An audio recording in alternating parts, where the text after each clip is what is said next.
bienvenidos una vez más a Oman, historias del arte y el judaísmo en Radio Sefarat, donde hoy vamos a hacer un gran periplo por muchos países, desde Lituania a Francia, desde Israel a Estados Unidos, pasando por Italia, pasando también por el mundo de la escultura y del cubismo de la mano de Jacques Lipchitz, uno de los grandes escultores del siglo XX, amigo de Picasso, de Modigliani, emigrado a Estados Unidos y hoy enterrado en Jerusalén.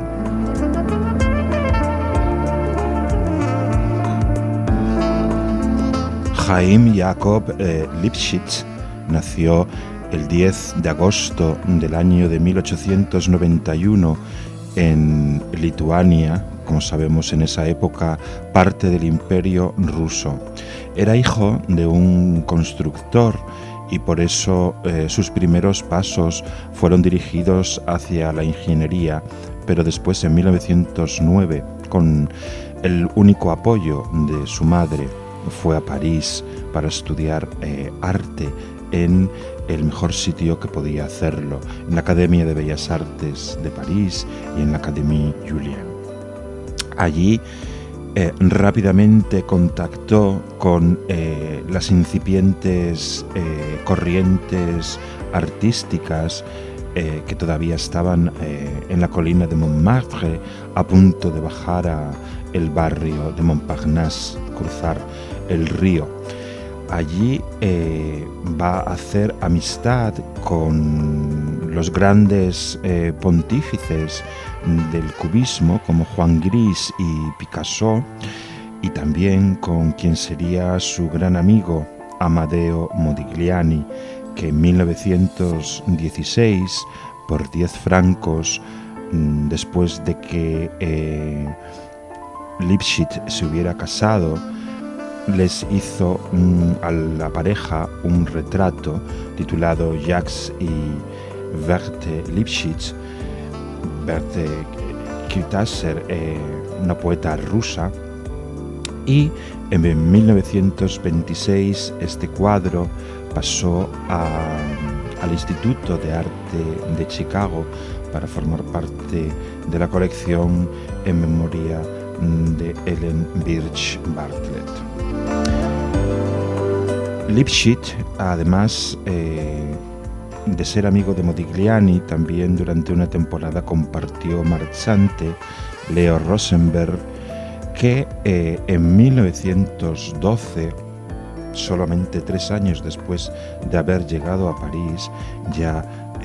le había conseguido tener una exposición en el Salón Nacional de la Sociedad de Bellas Artes y también exposiciones individuales en el Salón de Otoño. Y formaba parte de el cortejo de amistades que en los años 30 circulaban alrededor del círculo de la vizcondesa judía Marie-Laure de Noailles. En Hyères, en la Costa Azul, esta vizcondesa, mecenas, heredera de la Banca de París y de Holanda, y también heredera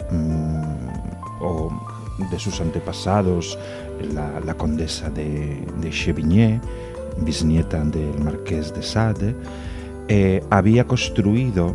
con su marido, al casarse con su marido, el vizconde de Noailles, una casa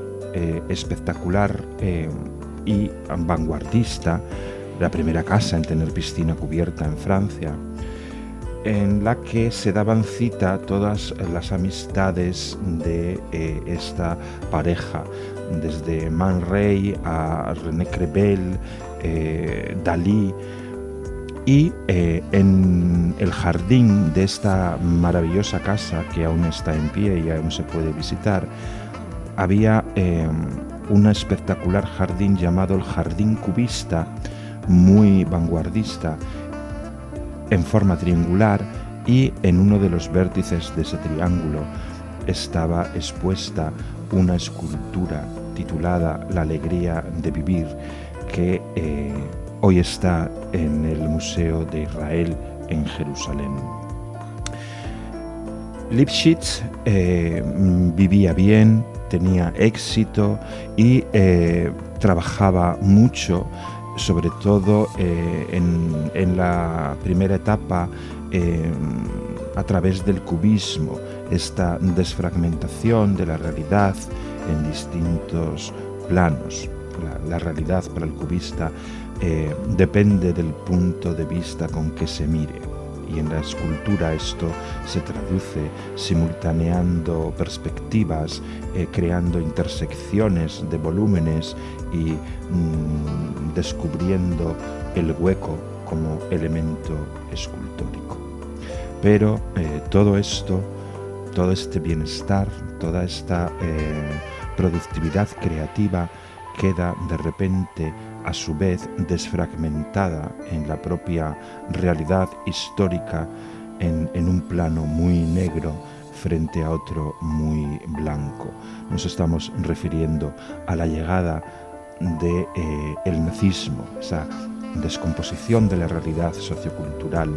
que tuvo que vivir junto con todos los demás Chaim Lipschitz.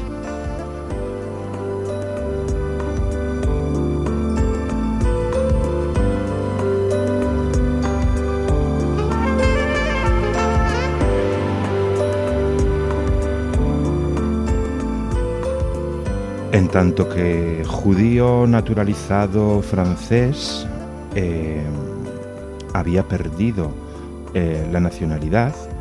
y decidió que era hora de poner pies en polvorosa y escapar del nazismo que había llegado ya a Francia. Así que fue uno de los 1.200 judíos que escapó a través del periodista norteamericano Varian Fry, que había sido corresponsal en Berlín y había sido testigo de la atrocidad nazi, y en Francia pasó a ser agente del comité de resistencia en la ciudad de Marsella, y allí fue organizando como mejor pudo, con ayuda del Joint, organizando la escapada de todos los judíos que podía recopilar, por así decirlo. Uno de ellos, como digo, es Lipschitz, y esto ocurre hacia el año de 1941, el 6 de agosto de 1941, el Joint consiguió fletar un barco de la Armada Española, el Navemar, para salir rumbo a Lisboa y allí embarcar a 1.200 judíos en un barco que tenía capacidad para 28. Estos judíos habían llegado a Lisboa de diferentes formas, habían pasado a pie por Canfranc, la célebre estación de ferrocarril en la frontera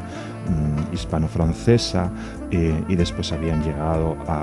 hasta Galicia de forma totalmente secreta, aunque el gobierno franquista tenía total conocimiento de todo este tráfico de personas, que llegarían a New York tras la escala en La Habana y en las Bermudas el 12 de septiembre de 1941.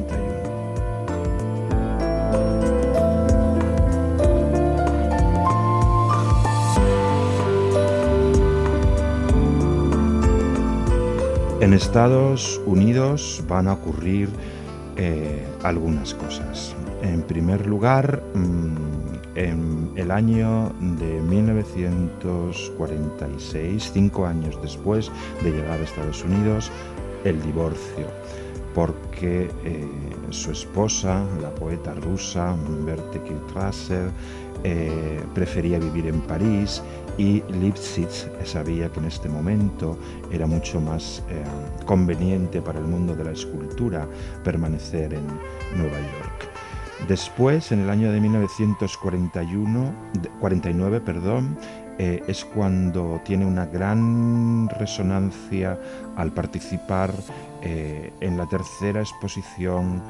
internacional de escultura, formada por 200 escultores y él uno de los más relevantes. Pero en el año de 1952 el taller de Nueva York va a sufrir un incendio y casi toda su obra de la etapa norteamericana va a ser totalmente destruida. En 1954 el MoMA de Nueva York le hará una gran retrospectiva y después enfermará de cáncer de estómago, pero no será letal y además él dice que fue curado a través de la bendición del Rabbi de Lubavitch, que le dijo que tendría que hacer dos cosas. Primero, ponerse los tefilim todos los días y divorciarse formalmente de su esposa para poderse casar formalmente y bajo jupá con la nueva mujer. Y así lo hizo. En 1961, el nuevo matrimonio abandona Estados Unidos para instalarse en Carrara, en Italia, y allí va a tener una época hasta el año 73 en el que se van a suceder exitosísimas exposiciones en Ámsterdam, en Tel Aviv, en New York, en Jerusalén, por ejemplo, pero el 26 de mayo de 1973, es decir, a edad avanzada, morirá en Capri y será enterrado, como fue su deseo, en Jerusalén, concretamente en el cementerio de Har HaNemuchot. Y esto ha sido todo por hoy en Auman, Historias del Arte y el Judaísmo. Nos encontramos aquí pronto con una historia distinta.